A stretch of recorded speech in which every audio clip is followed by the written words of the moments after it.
आप सभी को वेलकम करता हूं हमारी YouTube चैनल ग्लोयर स्टडी पर। Good evening everyone, good afternoon, in fact good afternoon everyone, good afternoon. क्या हाल चाल है जी आप सभी के? कैसे हैं जी आप सभी लोग? Good afternoon, good afternoon, good afternoon, सभी का स्वागत है। जय हिंद जी, सभी का स्वागत है। Radhe Radhe. Good afternoon, good afternoon, good afternoon, सभी का स्वागत है। कबीर ठीक है? गुड आफ्टरनून, मैं बढ़िया हूँ। आप सब बताएं, आप सब कैसे हैं? गुड आफ्टरनून दोस्तों, सभी का स्वागत है। मैं उम्मीद कर रहा हूं आप एकदम बढ़िया हैं। हेल्थ अपनी आप पूरे तरीके मेंटेन करते चलें, बिकॉज तबीयत खराब होगी तो आपके 2-4-5 दिन ऐसे ही खराब हो जाएंगे। तो तबीयत का अपना पूरा ध्यान रखें। कबीर की तबीयत पहले से बेहतर है, बट अभी भी पूरे तरीके रिकवरी नहीं है। थोड़ी ज्यादा ही तबीयत जो है खराब हो गई है, बट कल शाम से काफी रिकवरी है, तो उम्मीद है जल्दी ठीक हो जाएगा। कोई चिंता की बात नहीं है। चलो शुरू करते हैं। कुछ नहीं, वही मौसम चेंज की वजह से थोड़ा कुछ इन्फेक्शन वगैरह होगा। चलो शुरू करते हैं जी कहानी। डाउट्स के लिए क्वेश्चन टैब आपके पास सदाबहार खुला हुआ है, और बाकी अनअकैडमी से भी आप चाहें अपने डाउट्स पूछ सकते हैं। पूरा प्रोसीजर आपके सामने, स्क्रीनशॉट ले लें इसका, जूम करके आप इसे पढ़ सकते हैं और आपके पास इसका सॉल्यूशन जल्दी ही आ जाएगा। चलो शुरू करते हैं जी कहानी को। ठीक है, देखिए 6 घंटे की नींद वैसे तो काफी होती है उत्सव, बाकी 6 से 8 घंटे के बीच कोई सी ब्रैकेट जो है वो चल जाएगी, ऐसी कोई दिक्कत नहीं है। चलो शुरू करते हैं जी। 8 घंटे मेरे हिसाब से मोर देन सफिशिएंट रहती है। चलो शुरू करते हैं जी आज की कहानी। कल की क्लास क्या आप सभी ने देखी थी? मैंने स्पेशल में भी यही आपको कहा था कि कल की क्लास जो है, यानी जो हमने एडवेंट ऑफ यूरोपियन की जो स्टार्टिंग करी थी, वो जरूर देख के आना, बिकॉज अगर आप वो देख के नहीं आओगे तो आपको बातें कम समझ आएंगी, है ना। मैं उम्मीद कर रहा हूँ सभी ने क्लास देखी होगी। जिन्होंने नहीं देखी मैं उन्हें बता देता हूँ। कल की क्लास में जो हमने डिस्कशन करा है, मेनली वो इस चीज पे था कि पोर्चुगीज आए थे, पोर्चुगीज ही क्यों आए थे, पोर्चुगीज को ही क्यों भेजा गया था, पहला वो इंसान कौन था जिसने केप ऑफ गुड होप से पलटी मारी थी। ऐसे बहुत सारे जो डिस्कशंस थे हमने कल करे थे। और वास्को भाई आए थे, पुर्तगाल से ही क्यों थे, किसने शिप दिया था, ये सारी बातचीत जो है हमने कल करी थी। मैं उम्मीद कर रहा हूँ आपको ये सारी बातें बहुत अच्छे से याद होंगी। आज हम इसी को कंटिन्यू करेंगे और बाकी जितने लोग आए हैं उन सबका डिस्कशन हम एक एक करके करेंगे। ठीक है जी, चलो चलते हैं जी आगे। शुरू करते हैं कहानी आज की। फटाफट से 1 मिनट दीजिए बस आप मुझे। चलो देखिए, एक चीज मैं आपको बता देता हूं कि हर जगह पे पूरा डिटेल जो है वो नहीं दिया जाएगा। उसका रीजन क्लियर है, क्योंकि एसएससी ओरिएंटेड कोर्स है, एसएससी के लिए कोर्स है, तो एसएससी का डेटा पढ़ाया जाएगा। I hope that is very much okay, है ना। चलो शुरू करते हैं जी कहानी। तो जहां पर मुझे लगेगा कि जहां से सवाल बनते ही नहीं है, वहां पे मैं थोड़ा सा जो है कम कर दूंगा। चलो शुरू करते हैं जी कहानी। देखो, मैंने आपको पिछली क्लास में बताया था पोर्चुगीज आए थे, सारी बात हमने कर ली थी। कुछ इंपॉर्टेंट डेट्स मैं आपको लिखवाने वाला हूँ, उन डेट्स को आप अपने पास नोट कर लेना, क्योंकि अगर आप बाकी कहानी नहीं भी समझ पाओगे, इन तारीखों को याद कर लोगे, तो मेरे हिसाब से आपको काफी फायदा होगा। देखो, सबसे पहले अगर मैं आपसे कहता हूँ डेट्स की बात हम करते हैं, तो 1498, थोड़ा सा नोट करें जी। Arrival of Vasco da Gama at Calicut. Exam oriented data है तो सेम सेम बातें दोबारा नहीं लिखूंगा कि मई में आया ऐसा वैसे, ये सब नहीं लिखेंगे। ठीक है, और प्लस रिसेप्शन बाय जेमोरिन। सोहन बिल्कुल चिंता ना करें बेटा, आप कुछ क्लासेस आप लगाएं, आप खुद समझ जाएंगे कि कंटेंट का लेवल क्या है। आप बिल्कुल बेफिक्र रहें। 1503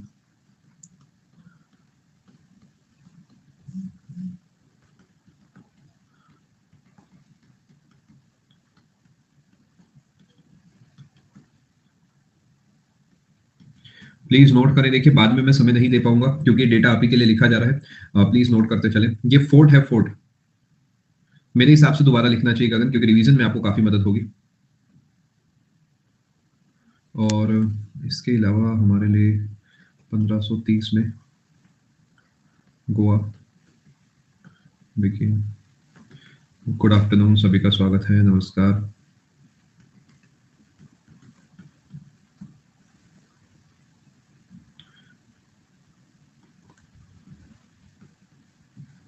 मैं बढ़िया हूँ जी, फटाफट से नोट करें।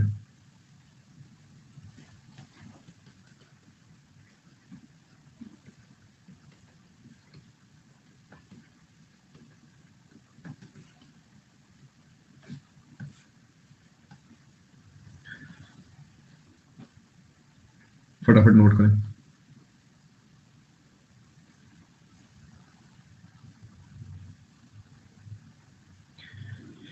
ये 4-5 बातें हैं जो मुझे लगता है आपको पता होनी चाहिए, इसे आप नोट करें, फिर हम आगे चलते हैं।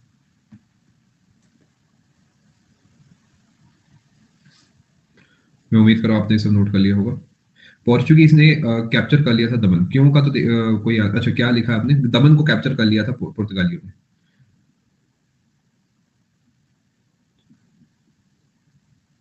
देखिए कल के सेशन को एक और बार देखना आप। चलो चलिए जी आगे। अब कुछ और चीजें, कंट्रीब्यूशन ऑफ पोर्चुगीज, इन्होंने भारत में क्या कंट्रीब्यूट करा है? सबसे पहले टोबैको यही लेके आए थे, पोटैटो यही लेके आए थे, शिप बिल्डिंग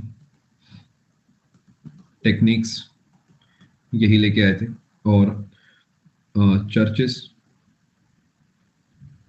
ये भी कई तरह की होती है, तो इसमें कैथोलिक जो डिजाइन्स हैं वो यही लेके आए थे, प्रिंटिंग प्रेस यही लेके आए थे। जो पहली प्रिंटिंग प्रेस थी, फर्स्ट प्रिंटिंग प्रेस, वो लगी थी गोवा में 1556। दो, तीन, चार, पांच, ये पांच बातें मेरे हिसाब से आपको पता होनी चाहिए।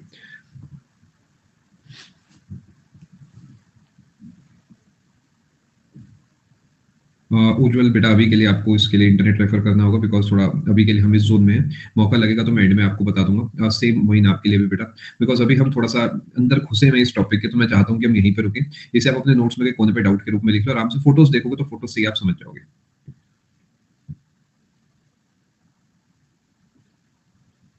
चले जी आगे। अल्फांसो मैंगो जो है बेटा, वो इन्हीं की वजह से आया था इसी का। चले जी आगे।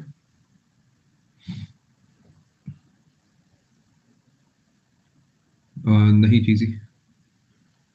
चलो, केप ऑफ गुड होप बेटा पूरा लिखे, इथन डाउट अपना। चले जी आगे। चलो देखिए, जो कल बातें हो चुकी है उनकी बात मैं दोबारा नहीं करूंगा। केप ऑफ गुड होप वाला बात मैंने आपको कल इथन बता दिया, आप एक बार देख लेना, ठीक है। एक रिकमेंडेशन है कि कल की क्लास को प्लीज दोबारा देखें, बिकॉज बहुत सारे बच्चे कल की क्लास को शायद डेटा वाइज अच्छे से याद नहीं कर पाए हैं। जैसे कैब्रल का एक सवाल आ रहा था, और मतलब कई सारे कोचिंग में वाला एक डाउट आ रहा है, तो देखिए आप प्लीज एक बार कल की क्लास को दोबारा देखना, और देखोगे तो जो है आपको मतलब काफी अच्छा महसूस होगा होपफुली। चलो जी आगे चले दोस्तों। चलो अब मैं अपने हिसाब से डेटा को थोड़ा सा कट शॉर्ट करूंगा। रीजन सिंपल है कि पेपर ओरिएंटेड पढ़ना है अपने को, 3 साल का तो हिस्ट्री का कोर्स चलाना नहीं है। एग्जाम जो पूछता है उसके हिसाब से अपने को तैयारी करनी है ना। आपको लगे नहीं सर मैं तो इससे भी ज्यादा पढ़ना पसंद करूंगा, तो बिल्कुल पढ़े, अच्छी बात है, मैंने भी पढ़ा है। लेकिन यहाँ पर आपको वो पढ़ाया जाएगा जो पेपर पूछता है। देखिए दूसरे नंबर पे आए थे डच। डच आए थे दूसरे नंबर पे। देखिए डच जो आए थे, ये आए थे 1596 में आया कार्नेलियस हाउटमैन। ये वो पहला डच था जो भारत में आया था, ठीक है। ये कार्नेलियस हाउटमैन नाम का एक आया, पोर्चुगीज के बाद यही आए थे। अब आप नोटिस करो तो करीब 100 साल के बाद आए हैं, यानी 100 साल तक जो पूरा मोनोपोली एंजॉय करी है यूरोप की तरफ से, वो जो है पुर्तगालियों ने करी है, और 100 साल के बाद लमसम ही आए थे। लेकिन एक प्रॉब्लम ये है कि भले ही ये आए हैं अंग्रेजों से पहले, लेकिन इन्होंने जो फैक्ट्री बनाई है वो बनाई है अंग्रेजों के बाद, या कंपनी जो बनाई है वो बनाई है 1602 में, ठीक है। बहुत डाउट पूछ रहे हैं आप लोग, बहुत डाउट पूछ रहे हैं। इस तरीके तो भैया काम नहीं बनेगा। Established Dutch east India company. देखिए जो डच लोग हैं इनके बारे में आपको थोड़ा सा बता देता हूँ। ये यूरोप यूरोप के कंट्री है, नीदरलैंड्स, आपने सुना होगा। तो वहां के जो लोग हैं उन्हें डच कहा जाता है। जैसे मैं इंडिया का हूं तो मुझे इंडियन कहा जाएगा, और कोई मान लेते हैं इंडोनेशिया का तो उसे इंडोनेशियन कहा जाएगा। इस तरीके जो नीदरलैंड्स के होते हैं उन्हें डच कहा जाता है, ठीक है। तो 1596 में ये लोग आए हमारे भारत में, लेकिन इन्होंने कंपनी जो बनाई है करीब 6 साल के बाद बनी है। यानी आप शायद नोटिस कर पा रहे होंगे कि इसी के बीच में जो है एक और कंपनी बनेगी सन 1600 में, जो कि होगी इंग्लिश ईस्ट इंडिया कंपनी। ये इंपॉर्टेंट है, भले ही यहाँ पर लिखना गलत है क्योंकि हम डच पढ़ रहे हैं, बट पता होना चाहिए, इट इज वर्थ नोटिंग है कि इंग्लिश ईस्ट इंडिया कंपनी जो है ये बन गई थी डच से पहले, भले ही डच पहले आए थे इनसे। ये आप चाहो तो इस तरीके नोट कर सकते हो, क्योंकि ये फैक्ट पता होगा तो अच्छे से कनेक्शन बन जाएगा। इसके बाद कहानी और आगे चलती है, 1602 के बाद 1605 तक हम पहुंचते हैं, और 1605 में बनाते हैं Dutch established first factory in muesli Patna. पहली फैक्ट्री लगाते हैं मसूलीपट्टनम में। ये पेपर का सवाल बनता है, ईयर भी पूछा जाता है, और इसके साथ HAUTMAN मोती, ये भी पूछा जाता है कौन से साल में, ये भी पूछा जाता है कहां पर। ये दोनों बातें आपको पता होनी चाहिए, ठीक है। हम डच को इतना ज्यादा इंपॉर्टेंस नहीं देते हैं, बिकॉज इन्होंने कुछ खास करा नहीं है। कुछ ही बातें इनसे जुड़ी पूछी जाती है, वो मैं आपको यहाँ पे पढ़ा दूंगा, फटाफट नोट करें। मैप में मैं संस्कृति देखता हूँ, मेरे पास अभी कोई पॉलिटिकल मैप मुझे मिलता है तो, बाकी एक बार आप चाहो तो गूगल पे लिख दो, आपको 1 मिनट में ही पता लग जाएगा ना, उसमें थोड़ा सा मेरा भी फ्लो नहीं टूटेगा, बाकी वरना एंड में आपको बता दूंगा। समझ में नहीं आया अभी समझा देंगे आदित्य, चिंता मत करो, आप नोट करो इससे पहले। ठीक है जी, नोटेड। जैसे कि पुर्तगाली आए थे भारत में और उन्होंने भारत में बहुत कुछ करा, ऐसे ही एक और देश इमेजिन करो, वहां से भी कुछ लोग आए भारत में और उन्होंने भी आकर ये काम करा। जैसे कि सबसे पहले वास्को डी गामा आए थे, नहीं नीदरलैंड्स यूके का पार्ट नहीं है।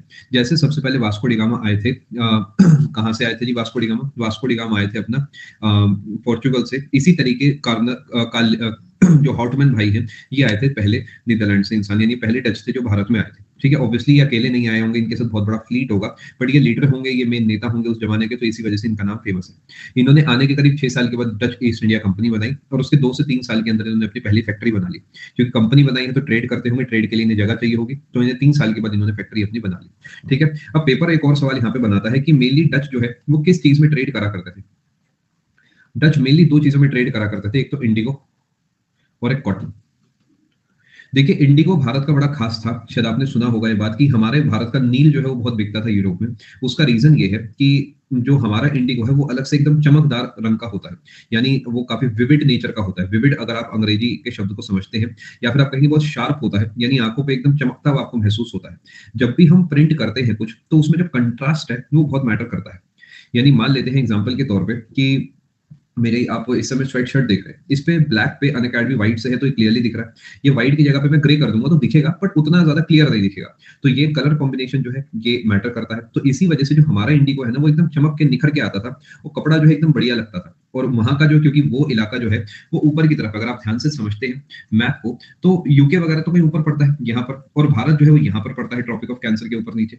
तो यहाँ पर क्योंकि धूप ज्यादा होती थी, तो यहाँ की जो फसलें हैं वो अलग तरीके निखर के आती थी। तो हमारे भारत का जो इंडिगो है वो बहुत ज्यादा बिकता था। क्या इस बात को आप समझ पा रहे हैं? पक्का?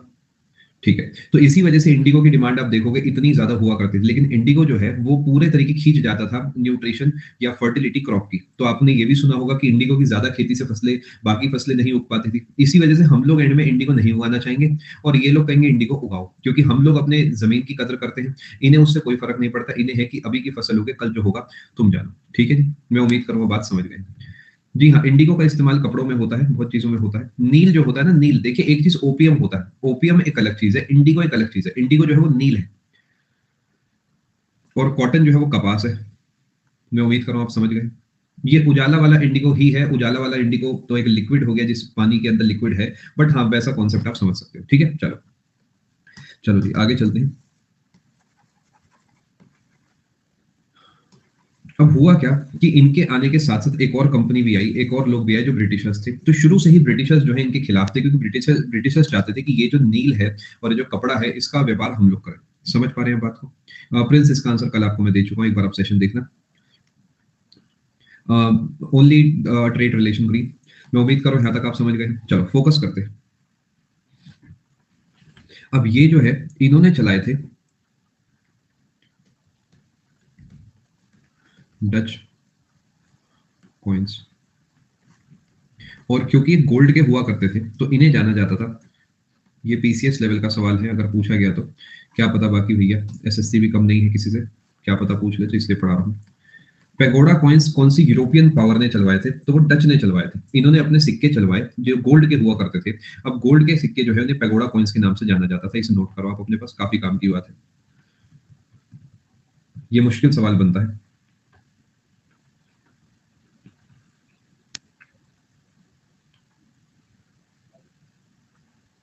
चलो अब आखिरी बात हम अगले पेज पे नोट करेंगे। आखिरी बात हम अगले पेज पे नोट करेंगे, आप फटाफट से इसे नोट करें। डच से जुड़ी कुछ खास बात हम नहीं करेंगे, क्योंकि डच इतने अपने लिए कोई खास इंपॉर्टेंट नहीं है। अब मैं आपसे बात करता हूँ इनके एंड की, तो शुरू से ही जब ये अपना कोई काम कर रहे थे तो अंग्रेज जो है इन पे आक्रमण करने की कोशिश करते थे। चाहते थे कि इनकी जो जमीन है, इनका जो इलाका है, इनका जो व्यापार है वो सब छीन लिया जाए। धीरे धीरे डच जो है छोटे रह गए, लेकिन अंग्रेज जो है बड़े होते गए, बड़े होते गए, बड़े होते गए।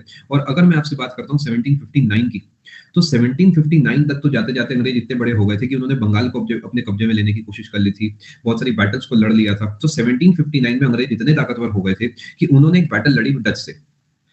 आ जाओ दो दो हाथ करते हैं इस टाइप से, यानी एक बैटल हुई जिसे हम जानते हैं बैटल ऑफ बेदरा के नाम से, या फिर आपने सुना होगा बैटल ऑफ हुगली। या फिर आपने सुना होगा बैटल ऑफ चिनसुरा। कुछ भी बोलो कोई फर्क नहीं पड़ता, 1759 में हुई है बैटल, और ये बैटल हुई है ब्रिटिशर्स, अच्छा बेदरा CHSL में आया था, बहुत बढ़िया, ब्रिटिशर्स, जी हाँ सेम है, वर्सेस डच, जिसमें ब्रिटिशर्स जो हैं बैडली डिफीटेड, बहुत ही बुरे तरीके हराते हैं डच को, और डच जो है यहाँ से उल्टे पांव अपने घर को निकल लेते हैं, ये यहाँ से चले जाते हैं, इनका हो जाता है एंड। समझ गए, फटाफट नोट करें।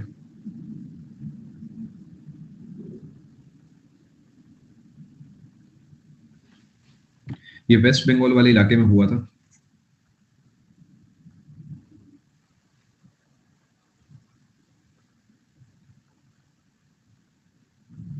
जी हाँ सब सेम है। चले जी, एक छोटा सा बढ़िया सवाल बनाता हूँ।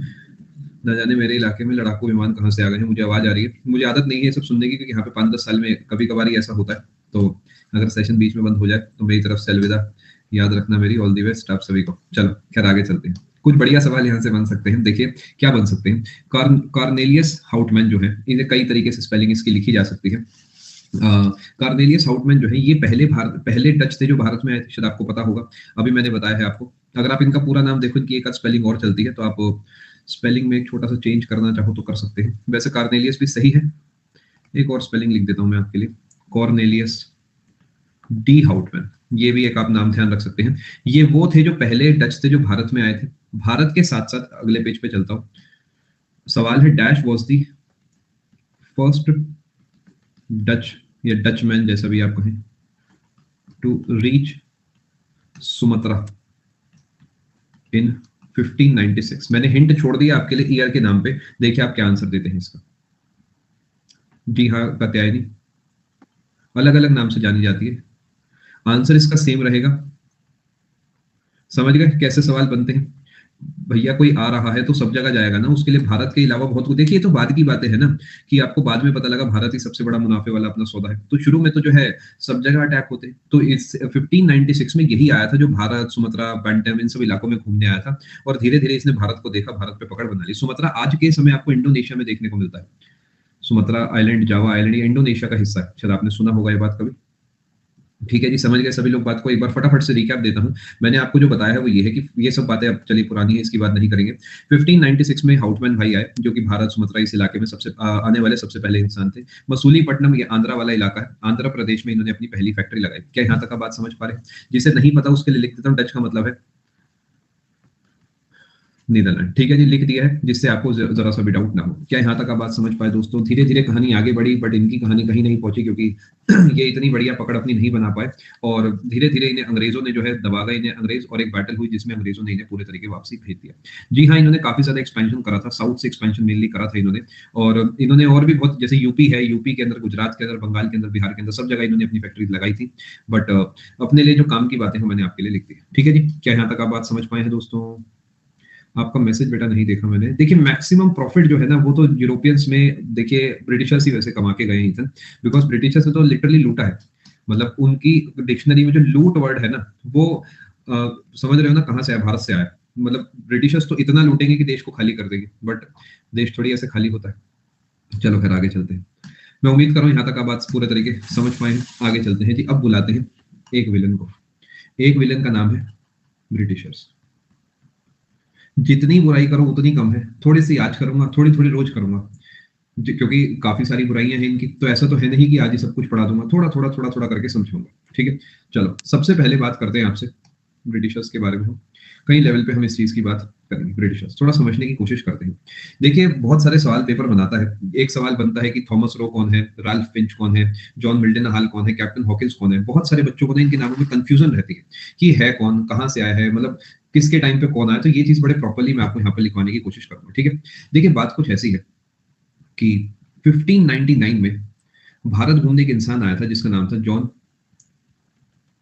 Milton hall. ये भारत आया।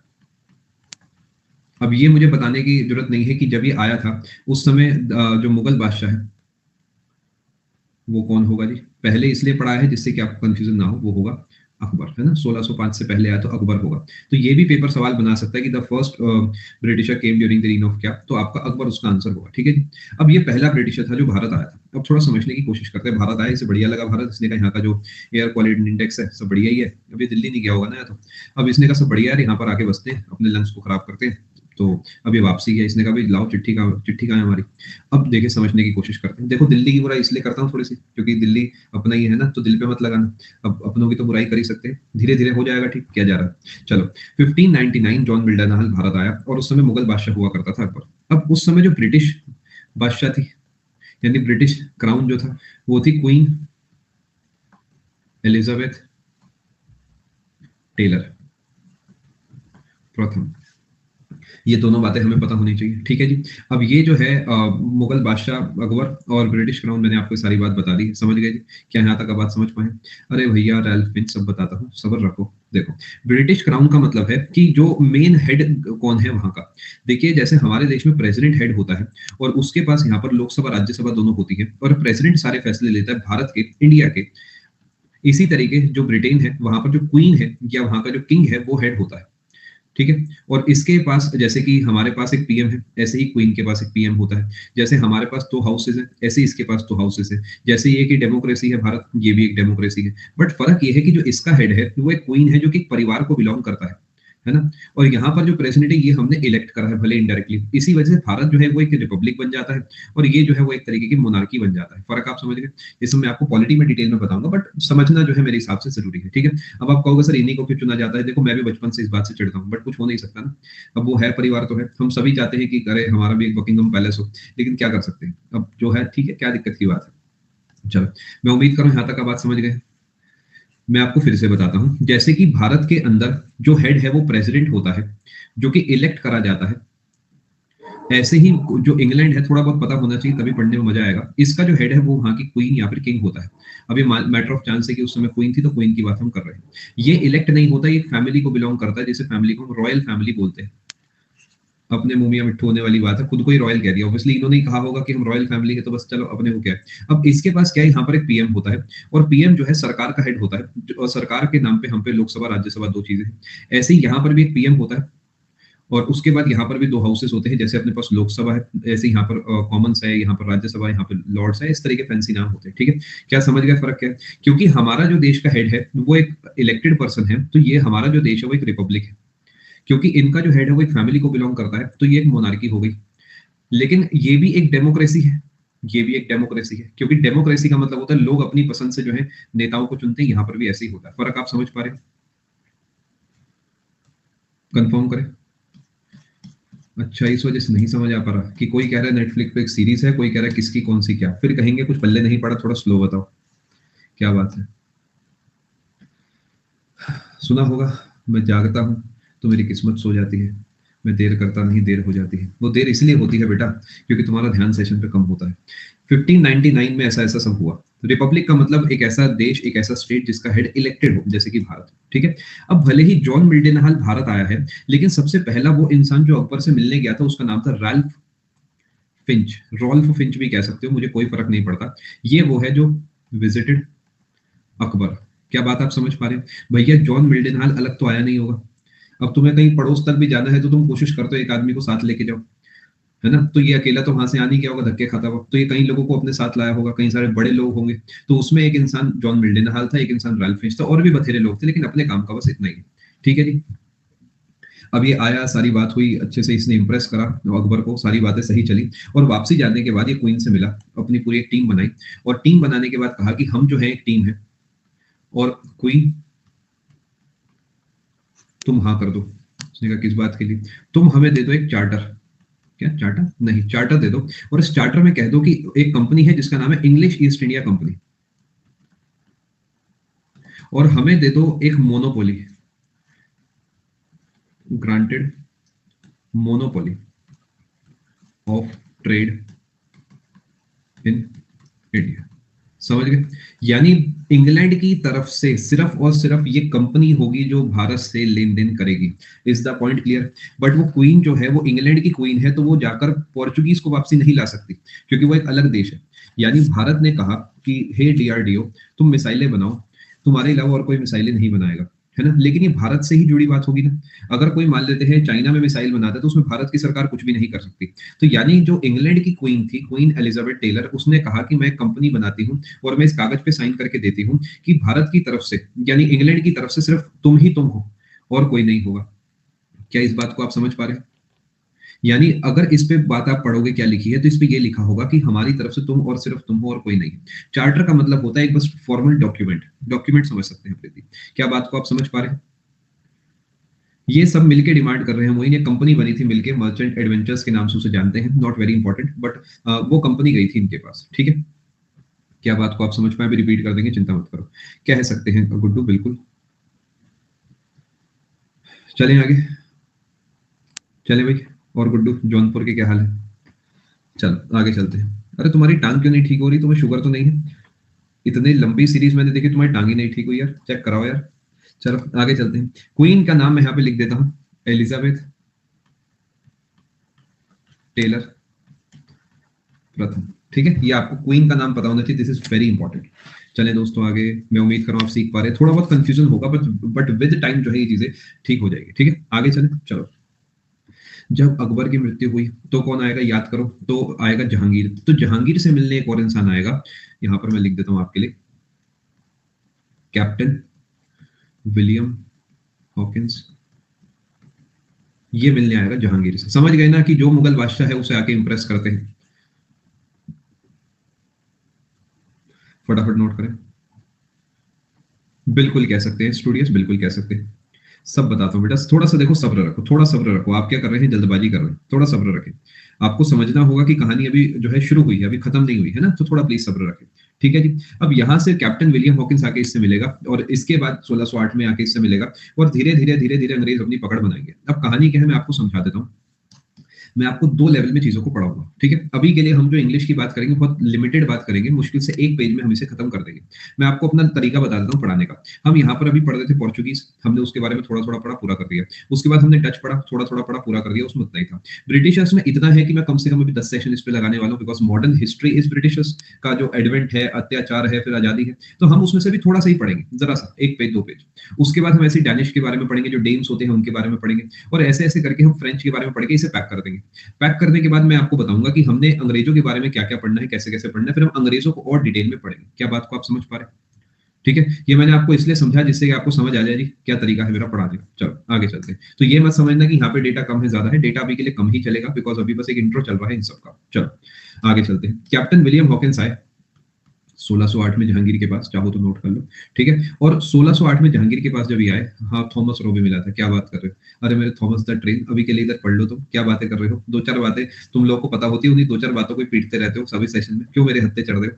अरे भैया सब लिखवा दूंगा, थोड़ा सब्र रखो यार। कैप्टन विलियम हॉकिंस जो है ये 1608 में आया जहांगीर से मिलने, ठीक है जी। यहां तक आप बात समझ पाए। इन्होंने जो है फैक्ट्री बनाई 1611 में मसूलीपट्टनम में, बनाई पहली फैक्ट्री। अब यहां पर हुआ एक कैच बढ़िया है, बनाई को काट के लिखो, लिखना पहले बनाई और उसके बाद लिखो बनाने की कोशिश की। क्यों? क्योंकि यहां पर बवाल हो गया था और ये फैक्ट्री यहां पर फाइनली नहीं लग पाई, और फाइनली दूसरी फैक्ट्री यानी जो इनकी पहली स्टेबल फैक्ट्री थी वो लगी कहां पर जाके, फर्स्ट स्टेबल फैक्ट्री जो जाके लगी वो लगी जाके सूरत में। क्योंकि ऑलरेडी मसूलीपट्टनम में एक कंपनी बैठी हुई थी, याद करो वो कौन सी कंपनी थी, डच। तो वो बवाल हो गया था। अब डिटेल में बहुत ज्यादा डिस्कशन नहीं करूंगा अभी के लिए, थोड़ा सा आपको मेरे साथ कोऑपरेट करना होगा, क्योंकि मैं डिस्कशन करूंगा तो फिर हम ट्रैक से हट जाएंगे। अभी के लिए इतना प्यारा प्यारा सा ही डिस्कशन होगा, ठीक है। उसके बाद 1615 में आए यहाँ पर टॉमस रो या थॉमस रो, और ये मिलने किससे आए, जहांगीर से। तो ये पेपर में कम से कम 3 से 4 बार सवाल पूछा गया है कि थॉमस रो कब आए थे और किससे मिलने आए थे। ये दो सवाल बनते हैं, ठीक है। और ये आए थे किंग जेम्स वन की तरफ से, रिप्रेजेंटेटिव बन के आए थे। क्या करा इन्होंने आके, वो सब आपको सही समय आने पे बता दिया जाएगा। क्या यहां तक आप बात समझ पाए?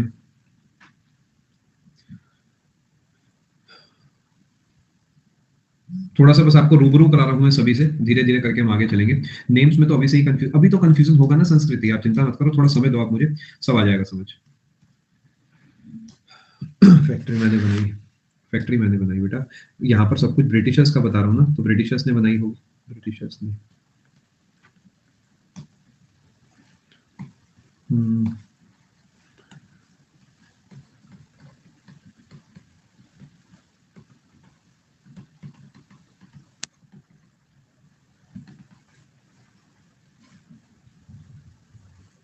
चलें आगे।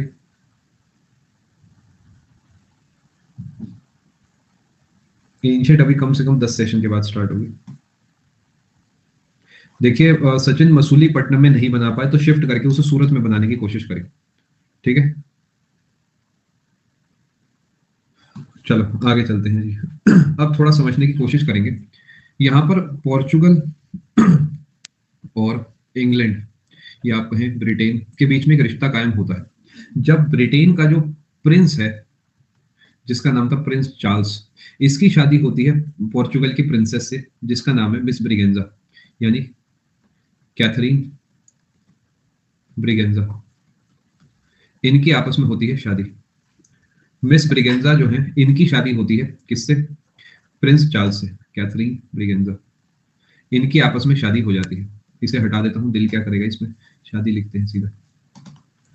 अच्छे बच्चे हैं, मैरिड, ठीक है जी। इनकी आपस में शादी हो जाती है, ठीक है जी। अब इस चक्कर में क्या होता है, जो पोर्चुगल है वो ब्रिटिश को देते हैं एक छोटा सा तोहफा, स्कूटर बाइक जैसे, और ये इन्हें देते हैं गिफ्ट में बॉम्बे। बॉम्बे की टिकट नहीं देते हैं। तुम आज के जमाने में बॉम्बे की टिकटें दोस्तों को देने की वादे कर रहे हो, बॉम्बे ही दे देते हैं। अब प्रिंस चार्ल्स कहता है बॉम्बे का मैं क्या करूंगा, तो प्रिंस चार्ल्स क्या करते हैं, इसे रेंट पे दे देता है, किसे? इंग्लिश ईस्ट इंडिया कंपनी को। समझ पा रहे हैं बात को, क्या मजाक हो रहा है? मतलब हमारे देश का एक हिस्सा एक फिरंगी दूसरे फिरंगी को दे रहा है और वो तीसरे फिरंगी को उसे गिफ्ट कर रहा है, और पूरा वो इलाका है, बहुत बड़ा इलाका जो है तोहफे में ऐसे धक्के खा रहा है। क्या कमाल है, समझ पा रहे हैं बात को? ये जो शादी हुई थी ये हुई थी 1661 में, और ये दिया गया था 1668 में। रेंट एज इन हर साल एक किराया तय करके वो दे दिया गया था, ठीक है जी। ठीक है, यहां तक आप बात पूरे तरीके से समझ पा रहे हैं। आंध्र प्रदेश वाला इलाका है ये अंकित। ब्रिगेंजा है, BRIGENZ, ब्रिगेंजा, ठीक है। चलें दोस्तों आगे, अभी के लिए हम इतना ही डिस्कशन करेंगे अंग्रेजों का। अभी के लिए हम चलते हैं आगे डेन्स की तरफ। एक तो जब भी किसी की शादी की बात होती है या किसी की लव लाइफ की बात होती है तो बच्चों में बहुत टर्बुलेंस आ जाता है। देखो, अब तुम्हारी किस्मत तो मैं नहीं बदल सकता ना, पढ़ाई कर लो, क्या पता तुम्हारे कर्म ही तुम्हारी किस्मत बदल दें। डैनिश, कोई बता सकता है डैनिश कहाँ से, या फिर डैनिश की जगह मैंने डेन्स भी कह सकते हैं। ये कहाँ के हुआ करते थे? रिपीट कर लूंगा, अभी संधि चिंता मत करो। डेनमार्क के, ठीक है जी। सबसे पहले 1616 में जो है बनी डैनिश ईस्ट इंडिया कंपनी। उसके बाद 1620 में डैनिश, डेन भी लिख सकते हो, कहीं कोई दानिश तो मेरे दोस्त का नाम है तो डेन लिख लो मेरे भाई, मुद्दे की बात समझ लो बस। कि फर्स्ट फैक्ट्री लगी कहाँ पर? त्रैंकोबार में, जो कि केरला में है। ये वही त्रावणकोर जो आज का है, ठीक है। इसके बाद 1676 में इन्होंने लगाई डैनिश की सेकंड फैक्ट्री, ये लगाई बंगाल में, सेरामपुर नाम की जगह पे। फटाफट नोट करें।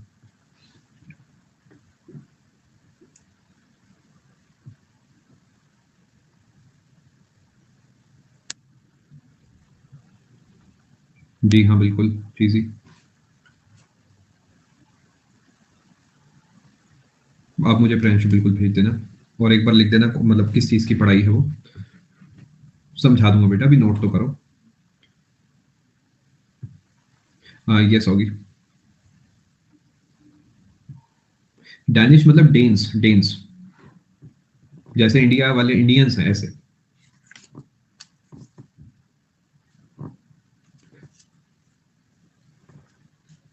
फटाफट नोट करें। चलो चलें आगे। देखिए अपने से पेपर क्या पूछता है, ये पूछता है डैनिश ईस्ट इंडिया कंपनी कब बनी, तारीख यहाँ पर है, पहली फैक्ट्री कब लगी, तारीख यहाँ पर है, कहाँ पे लगी ये डेटा है, सेकंड फैक्ट्री कब लगी ये डेटा है, कहाँ पे लगी ये डेटा है। पेपर यही सब पूछता है, रैंडम चीजें नहीं पूछता है। ठीक है, आपको समझना होगा जो पेपर सवाल बनाता है वो सवाल कहाँ से बनते हैं, वो बनते हैं आपके इंग्लिश से। समझ पा रहे हैं? अभी आपको इसका आंसर स्ट्राइक में अभी दे दूंगा, चिंता मत करो। देखो यहाँ तक आप बात समझ पाए, छोटा सा कॉन्सेप्ट मैं आपको भी समझाऊंगा, इस पोर्शन को मैं पूरा कर देता हूँ, उसके बाद मैं आपको समझाऊंगा कि बॉम्बे का क्या खेल हुआ है, बॉम्बे कैसे कहाँ तक पहुंचा है, थोड़ा सा मैं आपको समझा दूंगा। ठीक है, ये भी ध्यान रखेंगे जो डेन्स हैं ये बेसिकली एंड में ब्रिटिशर्स को अपना सारा सामान बेच के वापसी चले जाते हैं। ब्रेक अभी आपको मिलेगा पूरे 5 से 7 मिनट के बाद, थोड़ा समय दे, डैनिश को पूरा करूंगा, पोर्चुगीज के कॉन्सेप्ट समझाऊंगा, उसके बाद आपको ब्रेक दूंगा। ठीक है, ये जो डेन्स हैं इनका जो ट्रेड था, मेनली दो ही चीजों का ट्रेड था, एक तो टी का, एक चाइना के साथ। ये समझ गए, दो ट्रेड इनके हुआ करते थे, एक चाइना के साथ था, एक चाय पत्ती का। चीनी चाय का वैसे ध्यान रख सकते हो। ठीक है, एंड में जो है अपना सारा सामान जो है बेच के चले जाते हैं, ब्रिटिशर्स को सारा सामान दे जाते हैं। ठीक है, तुषार यस, क्योंकि उस समय देखिए बड़ी कंट्री होना जरूरी नहीं है, कंट्री का एक होना बहुत जरूरी है। बड़ा परिवार, एक जॉइंट फैमिली है, वो देखने में बहुत अच्छी लगती है, लेकिन अगर वो अंदर से मजबूत नहीं है तो वो बहुत ज्यादा आप कहेंगे अनस्टेबल है। तो हमारे देश के साथ यही प्रॉब्लम थी कि हम सब अपना अपना भला चाहते थे, और उस चक्कर में जो तीसरा आदमी है वो जो है जीत जाता था। ऐसी कुछ बात है कि ये किंगडम इससे लड़ रहा है, ठीक है, ये किंगडम इससे लड़ रहा है, और ये क्या कर रहा है, कैसे इंसान से मदद ले रहा है जिसके पास टेक्नोलॉजी है, तो अननेसेसरली इसका फायदा हो गया। ये कहानी है कुछ, यानी क्योंकि इनके पास टेक्नोलॉजी थी तो वो शॉर्ट टर्म जो है सॉल्यूशन निकाल लेता था मदद लेके, और धीरे धीरे सभी का नुकसान होता चला गया। ठीक है जी, एक तो चाइना से व्यापार करा करते थे और एक चाय पत्ती का व्यापार करा करते थे। ठीक है जी, जी हाँ दीक्षा, चलें आगे दोस्तों, एक बार कंफर्म करें। एक छोटा सा कॉन्सेप्ट मैं आपको समझा देता हूँ, कुछ बच्चे बहुत ही मजाकिया हो रहे हैं, ये सारी जो बत्तीसी है पेपर जब सामने खुलेगा सब चली जाएगी, अभी के लिए खूब हंसो, कोई दिक्कत की बात नहीं है। जब मॉडर्न पूरी हो जाएंगी तो बच्चे मुझे कहेंगे सर मुझे तो समझ ही नहीं आया, सर मिडीवल ज्यादा अच्छे से समझ आई थी, क्योंकि बेटा उस समय तुम मजाकिया हो रहे हो, जब पढ़ाई का समय है तब तुम चुटकुले मार रहे हो, जब चुटकुले मारने का समय आएगा तो तुम पढ़ोगे। चलो अब थोड़ा समझने की कोशिश करते हैं। जो बॉम्बे है ये हुआ करता था, was in control of Bahadur Shah. ठीक है जी, ऑफ गुजरात, गुजरात के बहादुर शाह के कंट्रोल में हुआ करता था, शायद आपको याद होगा। 1534 में, 1534 में Portuguese gained Bombay under treaty of Bassein, शायद आपको याद होगा, पुरानी यादें आपकी अगर ताजा है तो। 1534 के बाद एक बार 1612 में हुआ आपस में बैटल, कोई फैंसी नाम नहीं है, बस बैटल हुई थी, battle between British and Portuguese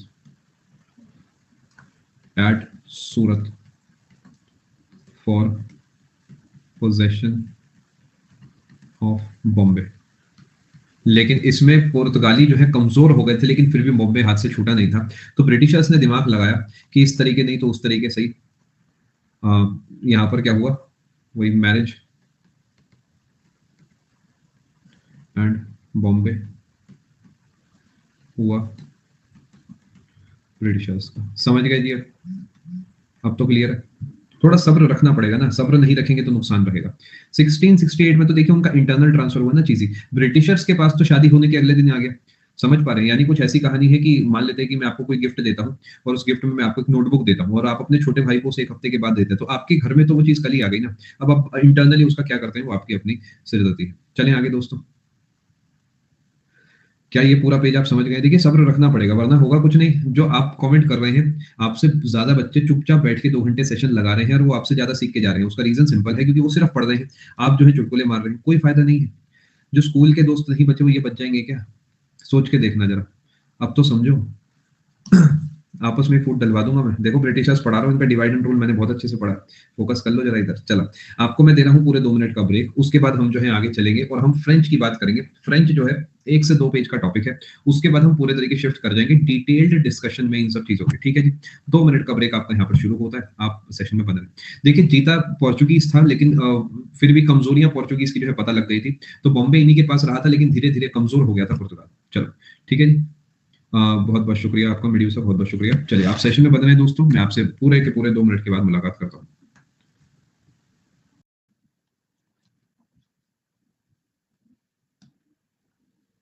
एक बार कंफर्म करेंगे आप सभी को आवाज साफ आ रही है?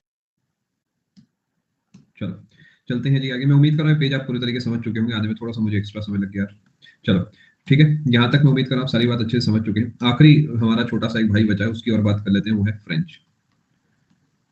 फ्रेंच यानी फ्रांस, जो फ्रांस के लोग हैं उसकी बात कर लेते हैं यहाँ पर। ठीक है जी, जी बताएं नूर, आप अपनी शिकायत एक बार मुझे बताएं। फ्रेंच की थोड़ी सी हम बात कर लेते हैं। देखिए फ्रेंच वो लोग हैं जो कि फ्रांस से आया करते हैं, है ना। जैसे कि इंडिया से इंडियन आते हैं, पाकिस्तान से पाकिस्तानी आते हैं, इंडोनेशिया से इंडोनेशियाई आते हैं, नेपाल से नेपालीज आते हैं या नेपाली लोग आते हैं, उसी तरीके फ्रांस से जो आएंगे वो फ्रेंच कहलाएंगे। ठीक है जी। ठीक है ठीक है, उस केस में भाई मैं ब्रेक ही नहीं दूंगा इन्हें, और बताओ, आप चिंता मत करो। चलो आप अभी फोकस करें इधर। जो फ्रेंच है यानी जो फ्रांस से आने वाले लोग हैं, वो उसमें सबसे पहले आते हैं 1664 में एक इंसान जिनका नाम है कोलबार्ड। ठीक है जी। ये कोलबार्ड जो है वहां का जो किंग हुआ करता था, किंग लुई 16। ये किंग कहाँ के? फ्रांस के, है ना। जैसे इंग्लैंड के पास अपना किंग हुआ करता था, ऐसे ही फ्रांस के पास भी अपना किंग होता है। इस तरीके जो है सबके पास एक किंग हुआ करता था, इसके मिनिस्टर थे। चलो ऐसा कुछ प्लान कर लेंगे जिससे आप सभी को ब्रेक भी अच्छा मिल जाए। चलो फोकस करें, क्या यहाँ तक आप बात समझ पाए? King Louis 14, sorry king Louis 14 जो है इसके मिनिस्टर हुआ करते थे। और ये फ्रांस के, समझ गए ना कि मैं राजा हूँ वहां का और मैंने किसी को भेजा भी, जाओ देख के आओ, बड़ा बवाल हो रहा है वहां पे, तो क्या चक्कर है, देखो क्या फ्री में माल तो नहीं बट रहा वहां पे।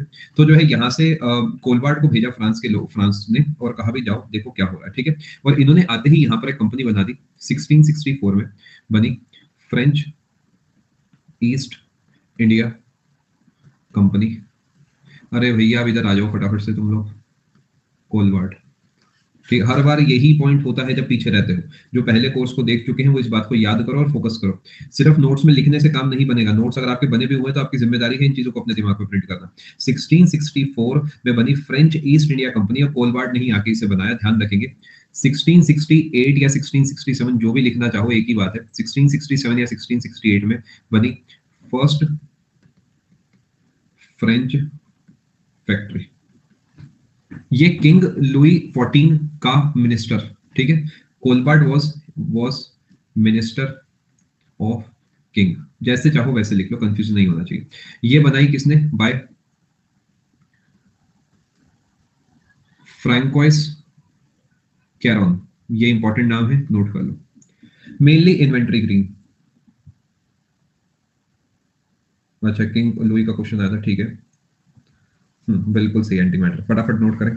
ठीक है। ये नाम क्या क्या ध्यान रखना है, डेट्स ध्यान रखनी है, ये नाम ध्यान रखने हैं, यहां से सवाल मुश्किल वाले बनते हैं। 1672 या 1673 जैसा भी कहना चाहें, दो अलग अलग किताबें अलग अलग बातें कहती हैं, एक ही बात है वैसे। इसमें चुनेगा फर्स्ट फ्रेंच गवर्नर। ठीक है। और इसने क्या करा? फर्स्ट फ्रेंच गवर्नर की जगह थोड़ा सा और फैंसी लिखते हैं। 1672 में जो है फ्रैंकोइस मार्टिन नाम के गवर्नर हुआ करते थे, और इन्होंने क्या करा? अटैक करा। काम की बात लिखते हैं ना, रैंडम बातें क्या लिखनी है। Sher Khan Lodhi and got Puducherry. Dictate कर देता हूं, 1673 या 1672 जैसा भी आप ध्यान रखना चाहें, उसमें फ्रैंकोस मार्टिन नाम के गवर्नर हुआ करते थे, जिन्होंने शेर खान लोधी पर अटैक करके पुडुचेरी जो है अपने कब्जे में ले लिया। फैक्ट्री कहां पे लगाई? सूरत में लगाई। सूरत ही क्यों? क्योंकि सूरत जो है एक तो इनकी तरफ था, इनके पास था, दूसरा सूरत में बहुत अच्छा आप कहेंगे पोर्ट बन सकता था, यानी it was a port city, it is a port city. इस वजह से, कोस्टल होने की वजह से ही सूरत को चुना गया था।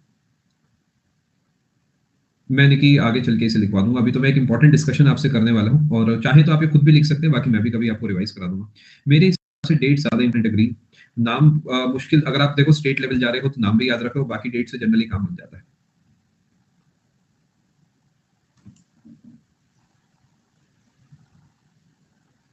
चिंता ना करें। ब्रेक का एक काम ये कर सकता हूँ, ब्रेक पे जाने से पहले मैं आपको कमेंट सेक्शन बंद कर सकता हूँ, जिससे आप ना चाहते हुए भी आप ब्रेक ले लें। ऐसा एक काम हम कर सकते हैं। जो नो कर रहे हैं वही है पापी। सुना है मैंने बचपन में कहानी, चोर की दाढ़ी में तिनका। मैं उसी कहानी के मॉरल से जो है यहाँ पे पापी लोग ढूंढने की कोशिश कर रहा हूँ। चलो खैर दोस्तों, नोट करो फटाफट, आगे चलते हैं, बहुत बातें हो रही हैं आज, फटाफट नोट करें। ठीक है, कोई खास फर्क नहीं है मोइन। चले दोस्तों आगे चलो। अब हुआ क्या, यही जो जगह थी पुडुचेरी, जिसे अभी अभी कब्जे में लिया था, यही बन गई पुडुचेरी 1674 में। समझ गए? 1674 में आप कहेंगे कि ये पहले कैपिटल चुन ली इन्होंने, ऐसा समझ सकते हो, capital of French east India company, ठीक है। और यही पुडुचेरी जो है, आज हम कभी से पौंडीचेरी कह देते हैं, कभी हम इसे पुडुचेरी कह देते हैं, इसका नाम ही बस बदलता रहता है, ठीक है जी। फोकस करें प्लीज, फोकस करें। सर आप ब्लॉक कैसे करते हैं? नाम देख के, कमेंट देख के? मैं कमेंट देख के ब्लॉक करता हूँ बेटा, नाम नहीं देखता मैं ब्लॉक करते समय। चलें आगे। तारीफ और बुराई दोनों काम से करी जाती है ना, नाम से नहीं। फटाफट इसे नोट करें, मैं डिक्टेट करता हूं। 1673 या 1672 फ्रैंकोइस मार्टिन नाम के गवर्नर हुआ करते थे, जिन्होंने अटैक्ड शेर खान लोधी एंड गॉट पुडुचेरी।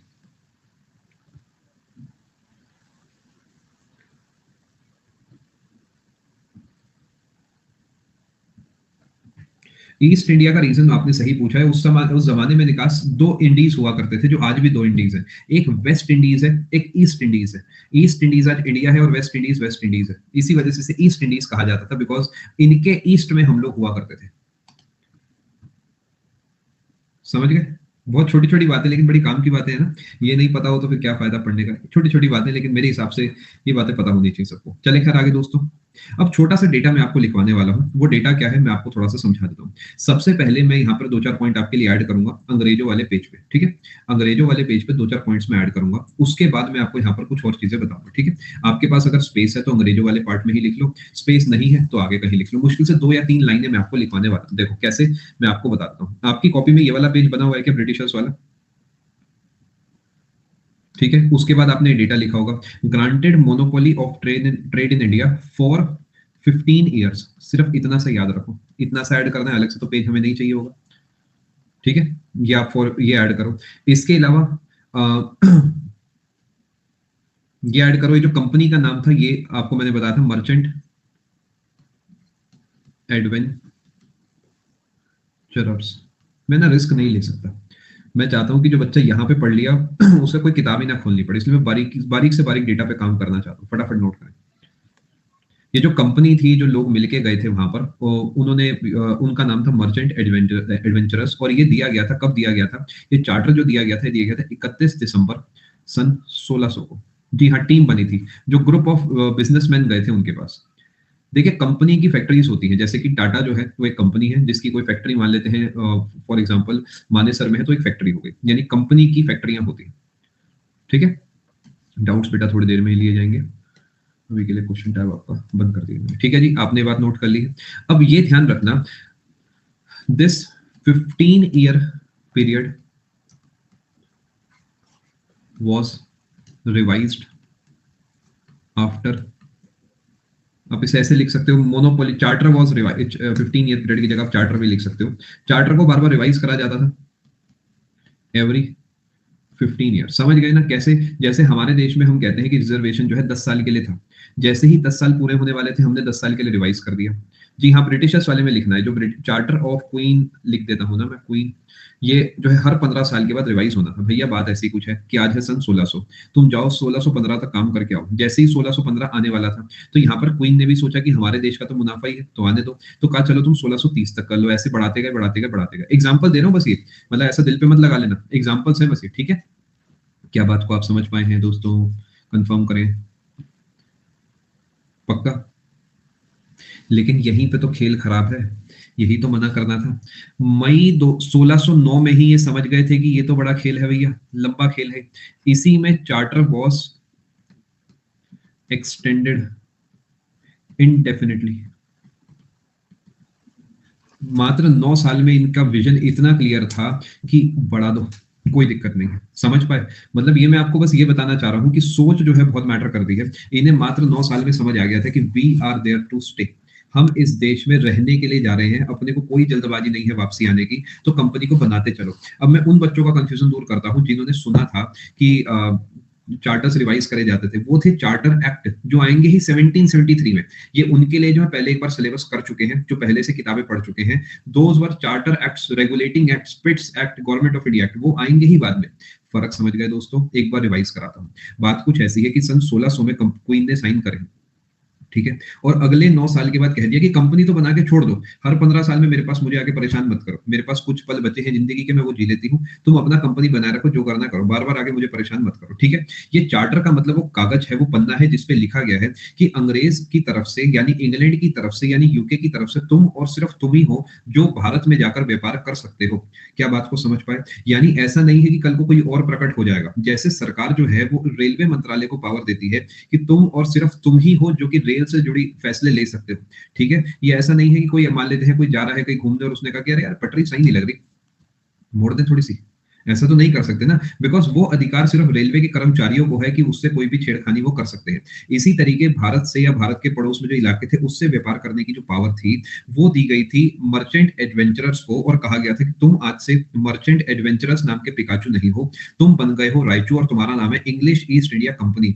इस कंपनी से जुड़े रहोगे तो तुम और सिर्फ तुम ही भारत से व्यापार कर पाओगे, तुम्हारे अलावा और कोई नहीं कर पाएगा। ये मैं तुम्हें 15 साल के लिए अलाउ करती हूँ, लेकिन 9 साल बाद ही मैंने फोन करा कि जाओ जो करना है करो और तुम आजीवन इस कंपनी को बनाए रखो।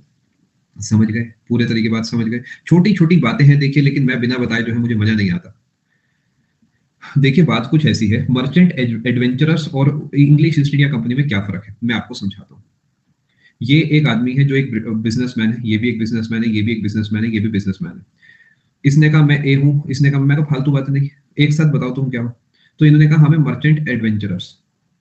क्या करने आए हो? हम चाहते हैं क्वीन की भारत से जाके हम व्यापार करें। ठीक है। लेकिन तू ये कोई नाम हुआ? फालतू नाम बना के लाए। तुम्हारे नाम में देश दिखना चाहिए। दिखेगा कैसे? इंग्लिश हो तुम। कहाँ जा रहे हो? इंडिया। पक्का ईस्ट इंडिया जा रहे हो ना? हाँ। तो तुम आज से हो इंग्लिश ईस्ट इंडिया कंपनी, यानी तुम्हारा अपना वजूद जो है वो यहीं छोड़ के जाओ और आज से तुम इस कंपनी का हिस्सा बन गए। You are a company now. खुश रहो, आबाद रहो, यहाँ रहो चाहे मुरादाबाद रहो। और ये बात सुनते ही जो है इंग्लिश ईस्ट इंडिया कंपनी बन के ये लोग आ गए भारत में, और यहाँ पर आके जो है इन्होंने व्यापार अपना करना शुरू कर दिया। क्या बात को आप समझ पाए दोस्तों? ठीक है जी। चलो देखिए, बस इतना सा फर्क है किताब से पढ़ने में और एक इंसान से पढ़ने में। यही फर्क मैं स्पेशल वाले बच्चों को सिखाता हूँ कि आज नहीं मानोगे तो कल मानोगे, कल नहीं तो परसों मानोगे। कि छोटा सा फर्क है लेकिन बहुत बड़ा फर्क है किसी इंसान से पढ़ने में और किताब से पढ़ने में। कि इंसान एक्स्ट्रा एफर्ट लगा देता है अगर वो चाहे तो ऑब्वियसली, और वो आपको सिखा जाता है अगर आप सीखने वाले हो तो। ठीक है। मैं उम्मीद कर रहा हूँ यहाँ तक का बात पूरी तरीके से समझ चुके हैं। बहुत बहुत शुक्रिया आप सभी का। नहीं, वो हमेशा के लिए कर दिया एक्सटेंड इनडेफिनेटली का, यानी कंपनी बना के छोड़ दो इसे। ठीक है। चलो, और कोई कंट्री हमारे साथ ट्रेड नहीं नहीं नहीं नहीं, रक्षा में आपको बताता हूं ऐसा नहीं है। देखिए समझ के देखिए कि भारत से जो है वो व्यापार कोई भी कर सकता है, लेकिन अगर कोई डच वाले व्यापार कर रहे हैं, कोई मान लेते हैं इंग्लिश कर रहे हैं, कोई पोर्चुगल कर रहे हैं, तो इंग्लिश की क्वीन ने कहा कि इस देश से और कोई नहीं कर सकता, लेकिन इंग्लिश की क्वीन इन्हें और इन्हें कंट्रोल नहीं कर सकती। तो इस देश के अंदर से सिर्फ एक ही कंपनी जाएगी, एक ही नाम का जहाज जाएगा। समझ गए जी क्या बताना चाह रहा हूं मैं? ये कुछ कहानी है। बदले में कंपनी भी खूब सारा पैसा दे, बहुत सारा पैसा, हुई बहुत सारा पैसा, इतना पैसा कि मतलब जो हम सोच भी नहीं सकते, बहुत पैसा। चलो आगे चलते हैं जी। मैं उम्मीद कर रहा हूं यहाँ तक बात पूरी तरीके समझ गए। चलो दोस्तों अब आगे चलते हैं। ठीक है। ये कुछ वो कहानी है कि मैंने मैगडी की फ्रेंचाइजी ले ली है ना, तो मेरे इलाके में मैगडी की दुकान मैं ही खोल सकता हूँ। तो मैं अपने इलाके में मैंने कह दिया मैं मुरादाबाद में मैं मैगडी खोलूंगा, तो मैंने कॉन्ट्रैक्ट में लिख लिया मैं ही खोलूंगा, देखो मैं फिर नहीं खेलूंगा। तो उन्होंने कहा ठीक है पूरे इस एरिया में सिर्फ तुम्हारा एक मैगडी होगा। लेकिन क्या वो डोमिनोज वालों को रोक सकते हैं? वो डोमिनोज वालों को नहीं रोक सकते, क्योंकि उनकी कंट्रोल अपने मैगडी पे है। सिर्फ ये वाली कहानी है। ठीक है जी। चलो मैं उम्मीद कर रहा हूँ बात को समझ चुके हैं। चलो दोस्तों, हमने क्या क्या पढ़ लिया है? हमने पोर्चुगीज पढ़ लिए, हमने इसके बाद जो है यहाँ पर डच पढ़ लिए, हमने इंग्लिश पढ़ लिए, हमने फ्रेंच पढ़ लिए, हमने डेन्स पढ़ लिए। सीक्वेंस में नहीं लिखा है, इसे रैंडमली लिख दिया। अब हमारे लिए जो खास है वो ये है, इंग्लैंड वाले। अब मैं आपको ये बताऊंगा कि इनका आगमन कैसे हुआ है एग्जैक्टली यानी ये किस तरीके, इन्हें इन्हें कहां से फ्री में जो है इतना कुछ मिल गया। क्या हमने ऐसी गलतियां करी कि ये जीते? सबसे पहली बात देखिए, मेरा पर्सनल जो मानना है वो ये है कि गलती हमारी ही रही होगी। ऐसा मैं क्यों कह रहा हूं? बिकॉज मेरा मानना ये है कि अगर कोई चीज मेरी है तो मेरी जिम्मेदारी है। देखो मतलब ये हम ऑब्वियसली इन्होंने गलत करा है बट गलती मेरी है, मैं ऐसा मान के चलता हूँ। यानी भले ही गलतियां भले ही जो है इन्होंने हमें लूटा है, लेकिन हमने इन्हें मौका ही क्यों दिया? दे वर नॉट द फर्स्ट जो लूटने आए थे। Think about it. ये ब्रिटिशर्स वो पहले नहीं थे जो लूटने आए थे। जब से इतिहास है तब से लूटा जा रहा है भारत को।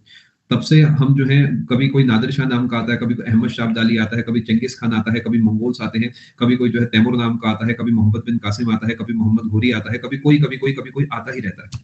बट प्रॉब्लम क्या है कि हमारे को आना चाहिए डिफेंड करना, और इसका रीजन है स्मॉल किंगडम्स। जैसा मैंने अभी आपको थोड़ी देर पहले समझाया, नोट नहीं करना, सिर्फ समझा रहा हूं मैं। छोटे छोटे किंगडम्स में प्रॉब्लम ये आती है कि एक किंगडम दूसरे से लड़ता है, और जब तीसरे के पास होती है बेहतरीन टेक्नोलॉजी, तो वो कहता है कि अरे क्या जा रहा है, थोड़ा सा ही तो पैसा जा रहा है, ले थोड़ा सा हिस्सा ले ले, और बदले में मुझे पूरा दिला दे। और धीरे धीरे करते करते जिसकी टेक्नोलॉजी होती है वो काफी आगे निकल जाता है, और उससे वो क्या करता है, एक बार इसे तबाह करता है, एक बार इसे तबाह करता है। इसका छोटा सा एग्जांपल आपने देखा होगा बैटल ऑफ तराइन में, अगर आपको याद है तो। पृथ्वीराज चौहान जी हारे इसलिए थे क्योंकि जयचंद जी साथ नहीं थे, और जयचंद जी इसलिए हारे थे क्योंकि पृथ्वीराज चौहान जी तब तक थे नहीं, और जीता तीसरा इंसान जिसका नाम था मोहम्मद खुरी। तब तक हम इस चीज को समझ नहीं पाए, तब से हम अपनी पुरानी गलतियों से जो नहीं सीखता वो कैसे ही आगे बढ़ेगा, है ना।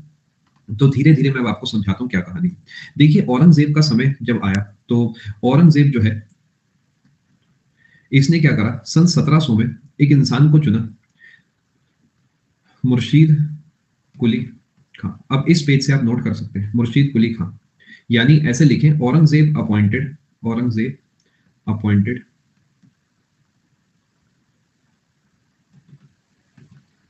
Murshid Quli Khan as the subedar. जी हाँ, फ्रेंच के आगे आप इसे नोट करें, बंगाल। आप हेडिंग क्या लिखेंगे, हेडिंग आप यहां पर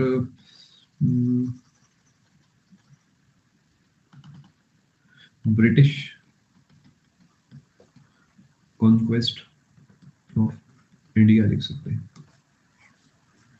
और अभी हम बंगाल पॉइंट ऑफ व्यू से यहां से बात करें, तो इसके आगे आप ऐसे लिख सकते हैं, बंगाल। अपने नोट से तो कुछ भी लिखो, कोई खास फर्क नहीं पड़ता। सूबेदार, क्योंकि उस समय सूबेदारी चलती थी ना इथन, क्योंकि नवाब तो बाद में बनेंगे, याद करें। मुर्शीद कुली खां ही बाद में नवाब। अरे भैया, कोई बता सकता है कॉन्क्वेस्ट का मतलब क्या हो सकता है? आप मतलब देखें आपकी अंग्रेजी कैसी चल रही है। जीतना, यानी ब्रिटेन ने कैसे पकड़ बनाई भारत के ऊपर, वो पढ़ा रहा हूं, और हम बंगाल वाले इलाके से शुरू कर रहे हैं, ठीक है। 1700 में औरंगजेब ने कहा, मुर्शीद तुम जाओ और तुम मेरे सूबेदार बन जाओ बंगाल के। क्या सूबेदार बनाना मजबूरी है? क्योंकि न जाने कब से सूबेदार बनते आ रहे हैं, इतना बड़ा भारत है, कैसे कंट्रोल में रहेगा। तो औरंगजेब ने क्या करा, जैसा कि सब करते आए थे, मुर्शीद कुली खां को चुन लिया सूबेदार ऑफ बंगाल, ठीक है जी। आगे समय बीता, और समय बीतते बीतते क्या हुआ, 1713 आया, और 1713 में बना फर्रुखशियर। फर्रुखशियर बिकेम बादशाह, ठीक है जी। अब मुर्शीद कुली खान ने कहा कि मैं मुगलों के अंडर क्यों काम करूं, जब मेरा जो मुगल बादशाह फर्रुखशियर है वो केपेबल ही नहीं है। तो मुर्शीद कुली खान ने कहा कि सूबेदार नहीं हूं मैं हूं एक नवाब, और नवाब होता है एक इंडिपेंडेंट रूलर। समझ पाए बात को? यानी मुर्शीद कुली खां सूबेदार से नवाब बन गया खुद ही, रातों रात। ये तोहफा हमने खुद को दिया, क्योंकि इसने देख लिया कि फर्रुखशियर में वो बात नहीं है। समझ पा रहे हैं आप बात को? और कहा कि देखो, इतने में नहीं रुकूंगा, आज से मैं जहां हूं, यानी मैं मुर्शीद बनाता हूं एक इलाका जिसे जाना जाएगा मेरे ही नाम से, मुर्शिदाबाद।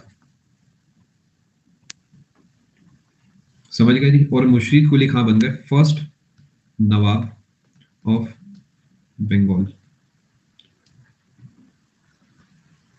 ये सेंटीमीटर बिल्कुल दुनिया में सबसे बड़े देशों में से, सबसे पावरफुल देशों में से एक। समझ गए जी? बेटा सब लिखवाऊंगा, चिंता मत करो। और ये बात है देखो कब की, 1713 की। 1713 में जो है ये बनेगा नवाब, यानी फर्स्ट नवाब बनेगा 1713 में। और 1713 से सोचो 1727 तक गद्दी पर बैठ जाएगा। मतलब हैरानी की बात है कि फर्रुखशियर कुछ कर भी नहीं पाया। एक तो होता है ना कि रातों रात विद्रोह हो गया, तो विद्रोह को कंट्रोल करने को चला गया, फर्रुखशियर कुछ कर ही नहीं पाया। इससे पहले तो फर्रुखशियर ही निपट गया था।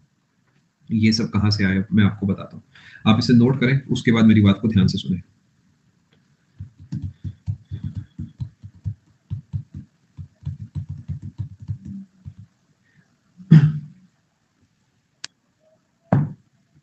चलें आगे, स्लाइड फटाफट नोट करें। हाँ, सांप भी तो काट गया, सही बात है, सांप काटा था, सांप सूंघ तो नहीं गया था इसे कहीं, क्योंकि दिमाग काम नहीं करा इसका उसके बाद। चलें आगे, मैं उम्मीद कर रहा हूं आपने सब नोट कर लिया। एक बार थोड़ा सा पर्सपेक्टिव दे देता हूँ, कहानी क्या है। देखिए बात कुछ ऐसी है कि हमने अभी पढ़ा है, मान लेते हैं भारत है इस तरीके, ठीक है, ये भारत है। हमने पढ़ा है कि यहाँ पर एक एक करके लोग आ रहे हैं। 1498 में आ गया वास्को भाई, धीरे धीरे करके सभी लोग जो है भारत के अंदर आ गए हैं, और इन्होंने क्या करा, छोटे छोटे छोटे छोटे हिस्से अपने कंट्रोल में ले लिए। और क्या है, बहुत छोटे छोटे हिस्से हैं, बहुत ही छोटे हिस्से हैं। यानी अभी भी ये यहाँ पर बस बैठे हुए हैं, इन्हें कोई मतलब नहीं है, सच बता रहा हूँ, इन्हें कोई मतलब नहीं है कि भारत में क्या चल रहा है। इन्हें बस अपने पैसे से मतलब है। इन्हें बस उतना ही मतलब है भारत से जितना कि एक बैंक मैनेजर को बैंक में पड़े हुए पैसे से होता है, कि वो अपनी तनख्वाह लेने में मस्त है, वो अपना खाना-पीना ऐश कर रहा है, कोई दिक्कत नहीं है। उसे कोई फ़र्क नहीं पड़ता कि अंदर 1 करोड़ पड़ा है या 50 लाख पड़े हैं, 2 करोड़ पड़े हैं। समझ गए जी? क्या मैं आपको समझाना चाह रहा हूँ? यानी इसे है कि जो करना है करो, हम अपना बस व्यापार कर रहे हैं, अपना पैसा आ रहा है, जा रहा है, कोई खास फ़र्क नहीं पड़ता। धीरे-धीरे हमने ही कुछ गलतियाँ करी कि इनका ध्यान गया कि अरे! ये तो बिल्कुल इनकेपेबल है।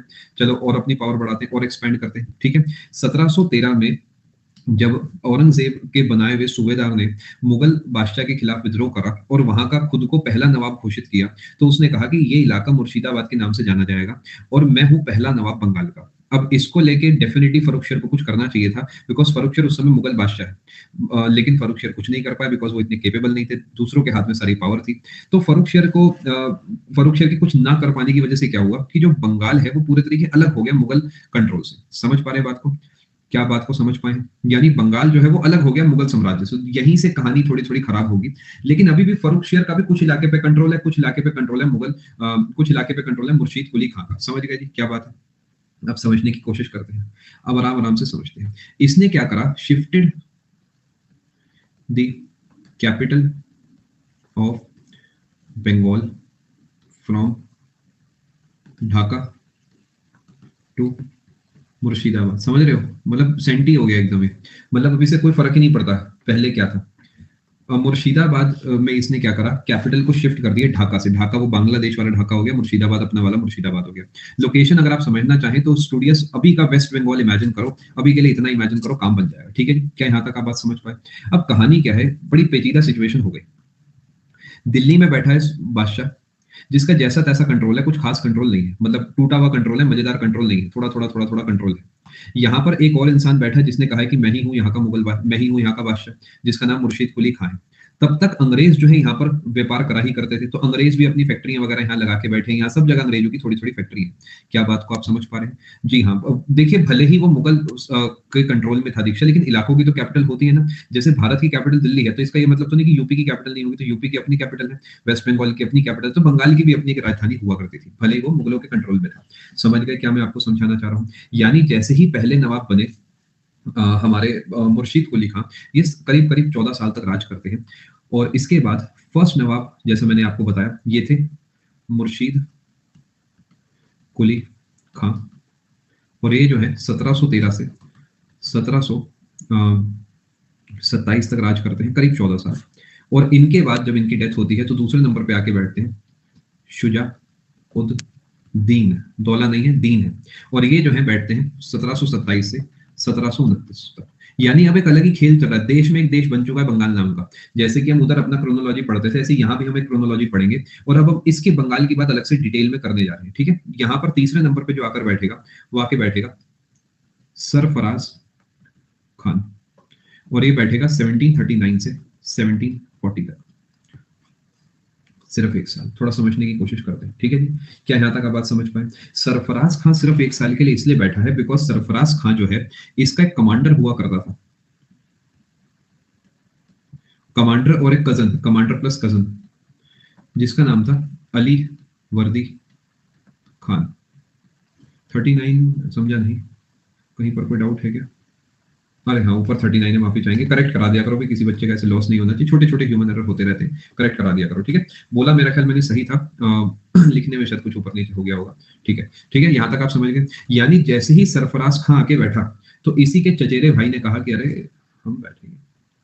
और अली वर्दी खान ने क्या करा, रिवोल्ट कर दिया। समझ गए? और रिवोल्ट करने के बाद डिफीटेड सरफराज खां। और ये जो डिफीटेड, ये जो हराया, ये बैटल ऑफ घेरिया, बैटल ऑफ घेरिया हुई थी जिसमें हराया था। बंगाल वाले इलाके को इमेजिन कर लो। ये हुई थी 1740 में। बैटल से जुड़ी क्या बात ध्यान रखनी होती है? ईयर, लूजर, विनर, बस इतनी सी बात ध्यान रखनी होती है। नोट करें फटाफट।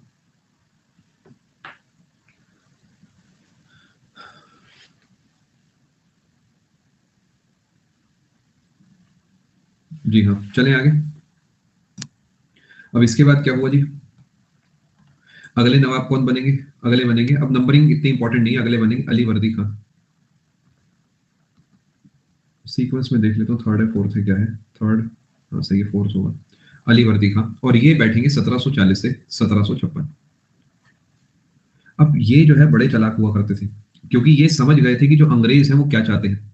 यानी वो पहले इंसान थे जिन्होंने अंग्रेजों के खिलाफ कुछ काम करने की कोशिश करी। ये समझ गए थे कि जो ट्रेड है वो तो नाम का है, ये ट्रेड से कुछ ऊपर सोचते हैं। यानी ये ट्रेड के आड़ में क्या करते हैं, कंफ्लिक्ट कराते हैं हमारे आपस में, बीच में। समझ गए? यानी ये ट्रेड की आड़ में जो है कंफ्लिक्ट कराते हैं ब्रिटिशर्स। तो ये अली वर्दी खान समझ गए थे और इन्होंने प्लान करा कि इन्हें तो भगाना होगा।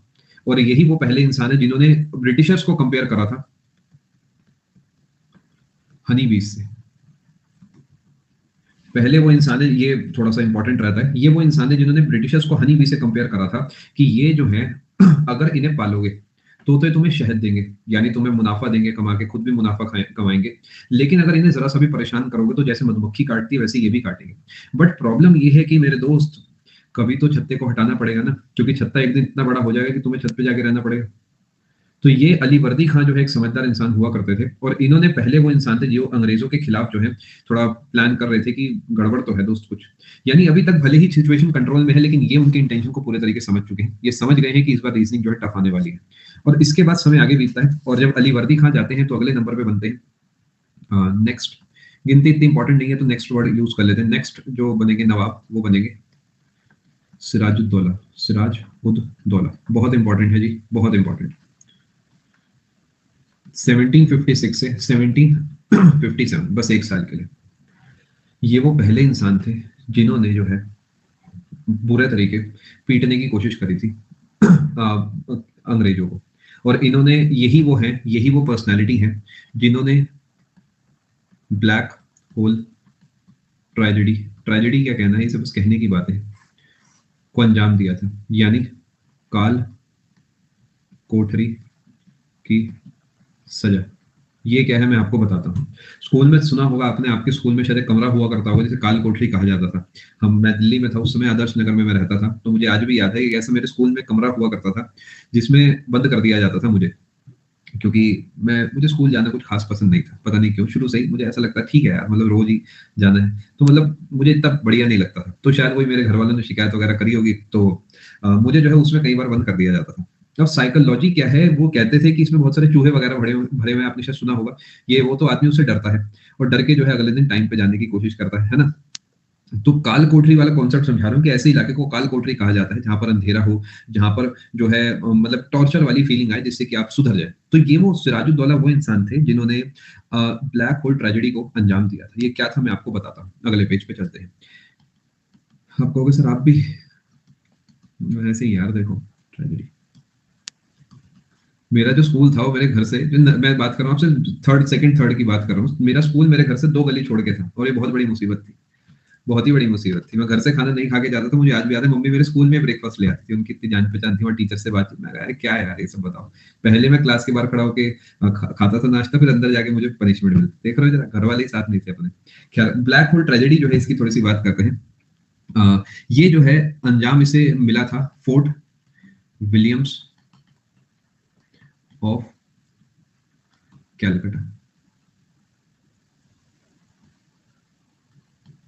ठीक है, fort Williams of Calcutta, Calcutta में एक फोर्ट विलियम्स है, उसमें अंजाम मिला था। और किसके द्वारा? बाय सिराज उद दौला। समझ पा रहे हैं जी बात को? बताएं। अब इसमें इन्होंने क्या करा, एक बार बुरा मान गए और इन्होंने कहा मैं तुम्हें पनिशमेंट दूंगा। ठीक है, ब्लैक होल ट्रेजेडी जो है ये सिराजुद्दौला के द्वारा ये इसे अंजाम दिया गया था, और इसमें जो सजा दी गई थी वो अंग्रेजों को सजा दी गई थी। इन्होंने क्या करा था, 146 इंग्लिशमैन को कैद कर दिया था काल कोठरी में, जहां पर न लाइट्स थी, न कैमरा था, न एक्शन था। यानी वहां पूरे तरीके अंधेरा था, घुटनों तक पानी था, और उसमें जो है इन्हें पूरे तरीके कैद कर दिया गया था।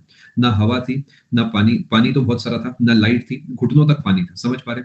और जैसे कि अपने को काल कोठरी में से 5 मिनट के बाद निकाला जाता था, ऐसे इन्हें निकाला गया था 2 दिन के बाद। और जब 2 दिन के बाद निकाला गया था तो एक काउंट जो है चेंज हो गया था, और एक काउंट बचा था सिर्फ 23। इतने ही लोग जो है बाहर आ पाए थे। मैं उम्मीद कर रहा हूं बात समझ पा रहे हैं। और यही वो इनमें से ही एक इंसान था, विलियम हॉलवेल। इसने ही लिखी थी ब्लैक होल ट्रेजेडी। समझ पा रहे हैं? यानी इन्हीं में से एक इंसान था जिसने पूरी कथा लिखी थी कि हमारे साथ क्या हुआ। बाकी 123 निपट चुके थे। आप समझे इंसान की फितरत क्या है। कितना मजा आता है ना ये सब सुन के कि हमने किसी को परेशान करा। ये अलग ही मजा मुझे भी आता है। मैं तो हर बार पढ़ाता हूँ तो मैं बहुत प्राउडली पढ़ाता हूँ इस चीज को। लेकिन वो ये देखा जाए तो गलत है, लेकिन थोड़े बहुत गलत तो हम भी बन सकते हैं, क्या जा रहा है। मैं उम्मीद कर रहा हूँ इस पेज को आप समझ पाए। यानी 23 ही लोग बचे जिसमें एक विलियम हॉलवेल था और इसने इस पूरी कथा को दुनिया को बताया था कि हमारे साथ क्या हुआ था, ऐसा वैसा वैसा वैसा वैसा। समझ गए जी? अब ये जो लिखा गया ब्लैक होल ट्रेजेडी के बारे में, ये गया यहाँ से। बुक का नाम कुछ नहीं है, ब्लैक होल ट्रेजेडी कहा जाता है बस इसे। ये गई यहाँ से खबर ब्रिटेन कि हमारे लोगों के साथ तो ऐसा हुआ है। समझ पा रहे बात को। और यहां पर ब्रिटिशर्स ने दिमाग लगाया कि अब जो हम एक कंपनी है, समझने की कोशिश करना कि ब्रिटिशर्स ने दिमाग लगाया यहां पर कि सिर्फ ट्रेड करेंगे तो कभी भी मार दिए जाएंगे। ट्रेड के साथ साथ हमें थोड़ा सा एडमिनिस्ट्रेशन पे भी फोकस करना है। ये होता है गलती सीखने का गलतियों से सीखने का नतीजा। यहां से जीते हैं। क्या बात को आप समझ पाए।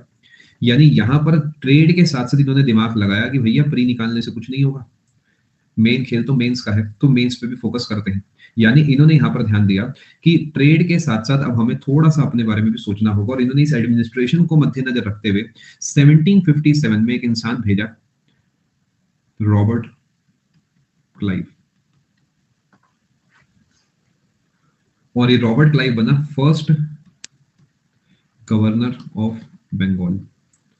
इतना इरिटेटिंग लगता है पढ़ाना कि हमारे देश में ब्रिटेन से कोई गवर्नर आ रहा है जो कि गवर्नर ऑफ बंगाल है। मतलब ऐसा लगता है कि दिस इज वेरी इम्प्रैक्टिकल। कोई पिक्चर चल रही है जिसमें जो विलन है वो अचानक ही हीरो को पीट के भाग गया और हीरो कुछ कर ही नहीं पा रहा। मतलब हैरानी की बात, सोचो कितना कंट्रोल होगा इनका हमारे ऊपर, क्या बढ़िया दिमाग होगा इनका। देखिए दिमाग की तारीफ इसलिए कर रहा हूँ, भले वो उल्टी तरफ चला लेकिन दिमाग तो सही था ना, शातिर था लेकिन दिमाग तेज था, तभी तो देखो ये काम कर पाए। 1757 में रॉबर्ट क्लाइव बने पहले गवर्नर ऑफ बंगाल, और इन्हें भेजा इसलिए कि जाओ बदला लो। बहुत ही तेज दिमाग वाले इंसान माने जाते थे रॉबर्ट क्लाइव। और आते ही इन्होंने क्या करा, बिल्कुल इन्हें मास्टरमाइंड कहा जाता था। डेट अभी लिख देता हूं मैं। ये जो है इन्होंने 1757 में एक बैटल लड़ी, और उस बैटल ने इतिहास के पन्नों में अपनी ऐसी जगह बनाई कि हर पेपर इस सवाल को पूछता है, बैटल ऑफ प्लासी। और ये बैटल हुई है किसके बीच में, Robert Clive versus Siraj ud Daula. Siraj ud Daula अलग है, शुजा उद दौला अलग है, दोनों में बहुत बड़ा फर्क है, ध्यान रखना, ठीक है जी। रॉबर्ट क्लाइव जो है इनकी बैटल हुई सिराज उद दौला से, जिसमें रॉबर्ट क्लाइव ने सिराज उद दौला को बैडली डिफीट किया। और ये युद्ध माना जाता है इतिहास के पन्नों के सबसे छोटे युद्धों में से एक है, बिकॉज 1 से 1.5 घंटे में पैक हो गया था। सोचो क्या दिमाग लगाया होगा। बस क्लास खत्म होने वाली है आपकी 2-4 मिनट में, इसके बाद की बातें मैं आपसे कल पढ़ाऊंगा, ठीक है। सिराजुद्दौला की जो सेना है वो मात्र उनके 40 सैनिक मार पाए थे, और बदले में रॉबर्ट क्लाइव ने इनके 600 से ऊपर सैनिक मार दिए थे। 1.5 घंटे में युद्ध खत्म हो गया। तो उसका रीजन पता है क्या है, कि अगर मैं अपनी तरफ से ये सेना लेके जाना चाहता हूँ और सामने से ये सेना आई है, फिर मुझे पता लगा कि मेरी तो सेना ही बस इतनी सी है, बाकी तो है ही नहीं, बाकी तो इनके साथ मिले हैं, तो मैं जीत ही नहीं सकता। धोखे से तो मराठा भी हार गए, धोखे से तो जो है राजपूत भी हारे। आपने देखा होगा खिलजी वाली मूवी। यानी जहां धोखा है वहां तो फिर कुछ हो नहीं सकता। तो यही कहानी है, कहीं अपने धोखा देते हैं कहीं सामने वाला, लेकिन जब अपने धोखे देते हैं तो सबसे बड़ा नुकसान है, क्योंकि उसमें हिम्मत टूटती है इंसान की। और वही यहाँ पर हुआ कि सिराजुद्दौला के साथ जो लोग थे वो लड़ने ही नहीं आए। वो कौन थे, क्या थे, ये सब आपको आने वाले सेशन में मैं पढ़ाऊंगा। थोड़ा सा इसका डिस्कशन करेंगे। ऐसा आने वाले सेशन में ही क्यों पढ़ाऊंगा, बिकॉज एक फ्लो बनेगा इसके बाद। वो फ्लो जो है ना बड़ा जरूरी है। मीर कासिम जाफर ये कौन है, ये सीक्वेंस बहुत बच्चों को कंफ्यूज करता है कि एग्जैक्टली सिराजुद्दौला के बाद जो 10-15 साल है वो मैं आपको अच्छे से कल एक फ्लो में पढ़ाऊंगा, जिससे कि आप जो है जरा से भी कंफ्यूज ना हो, ठीक है। एक डेट बच्चा पूछ रहा था, देख लेता हूँ कौन सा। अच्छा, इसकी आप बात कर रहे हैं, डेट बेटा है इसकी है 20 जून 1756। ये आप नोट कर लेना, ठीक है। मुझे बताएं सेशन में आपको मजा आ रहा है या नहीं आ रहा। पक्का सीखने को मिल रहा है आप लोगों को, ठीक है। अच्छे से देखो, पढ़ाई करो, घर पे थोड़ा सा रिवाइज करो, और मेक श्योर करो। देखो ये ना ट्रांजिशन फेस है, हम एंशिएंट से मॉडर्न की तरफ जा रहे हैं ना, तो यहाँ पर कई बच्चों का फ्लो टूटता है, तो थोड़ा सा रिवाइज घर पे करा करो। और बाकी मिलते हैं आप सभी से आने वाली क्लास में। बैटल ऑफ प्लासी को मैं एक और बार डिस्कस करूंगा, आप कहें तो मैं आने वाले सेशन में एक और बार डिस्कस कर लूंगा, ठीक है, चिंता मत करो। कल क्या है जी, कल आपकी क्लास होगी जी, हाँ कल क्लास होगी आपकी, शायद शो नहीं हो रही बट क्लास होगी, ठीक है।